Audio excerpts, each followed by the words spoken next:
Our inspiring guests this evening are Jay Hudis and Karen Stanwood.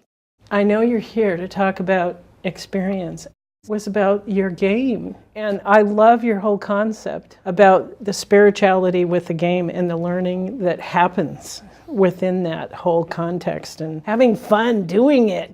Share about what's happened with the game. Kind of gearing of having solutions for that.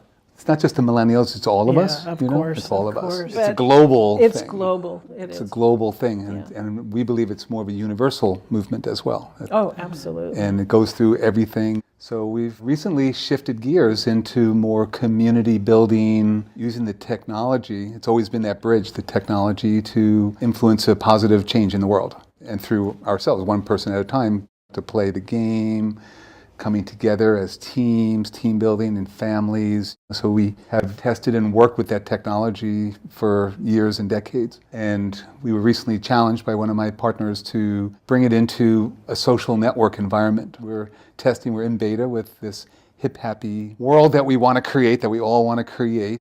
Not so haphazard. We want to be hip happy instead. And we're building this concept, a site, an application, and virtual world that will take the best of content, the best of technology, and apply it into an environment where we can be our best, actualize our highest potential, help others to do the same. And how will you do that? First phase is through building this web, online environment where people can moderate and curate positive content. So instead of just being the wide open web as it is, where do you find, we're basically getting all our results from Facebook and Google, telling us where to go down the rabbit hole. We want to curate positive content. We have 12 portals within this hip happy environment that are representing different aspects of life and how we can have a better world, better society, better us.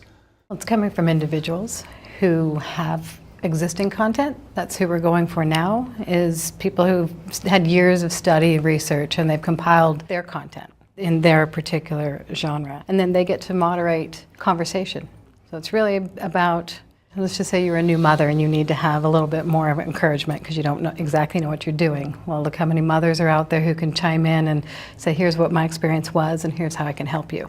So it's a solution-based, curating content to help other people to improve their lives and to give the best of ourselves to each other, because we think so that's... they can go there and get advice or just information. It's like crowdsource, crowdsourcing. So it isn't top-down necessarily, it's peer-to-peer. Okay. And the analytics, so a lot of technology these days is based on analytics. And so we're taking a different tact with that, of using that powerful machine learning back-end technology to deliver personal growth, to deliver matching when that mother needs help and she's put in some keywords that are part of it, that there might be a solution, that there is a solution out there that can now be matched together, matching instead of the buyer and seller, matching person in need with the person who has the information.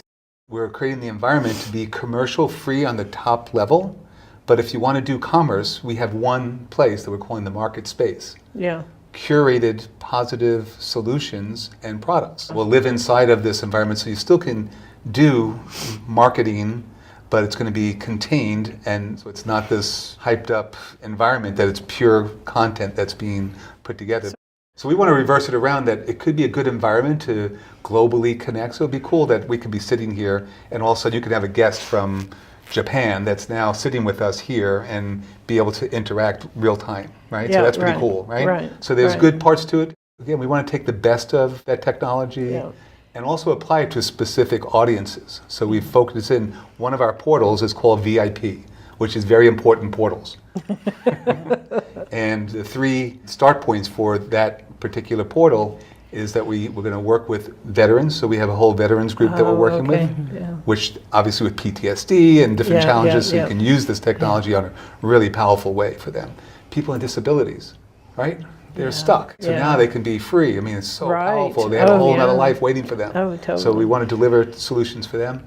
And the third one that we're launching is around events and Burning Man. I've been into Burning Man for many years, so we're creating the Burning Man experience and creating like a gallery, because you've never been, a lot of people don't want to go, they think the concept is great, but you have to go to the desert, you have to invest all this time and energy, and it's dusty and all that. So imagine if you go in virtual reality and see all this beautiful. A lot of people can't go, but it's not fair. They should be able to enjoy the environment, you know. And so we want to create solutions around specific target communities, and from that, now we can template that, and virtually any community can actually create their own environment within that world with avatars that actually have meaning.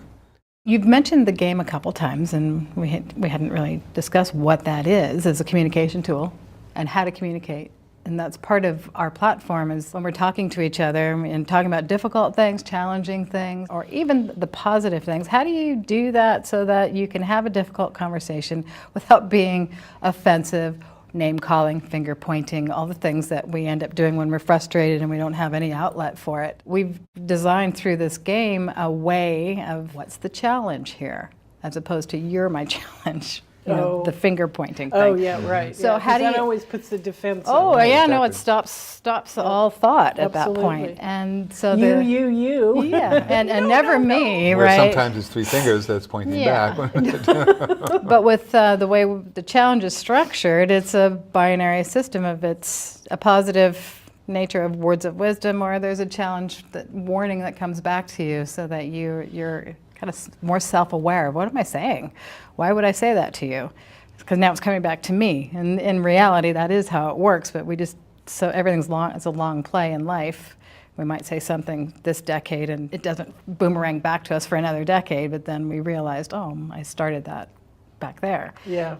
In the game technology, in the game, the rules of the game, how we play, it can come back to you right now. So you get this instantaneous feedback. Instant karma. It's instant karma, absolutely. And make you rethink, how am I saying something? Am I saying it with the highest potential? With an opportunity to reframe it. And a reframe. Saying it with love. Saying it with love, and that I genuinely care about you and what you want for your life, for your loved one's life, for the world, and that I'm here to help you.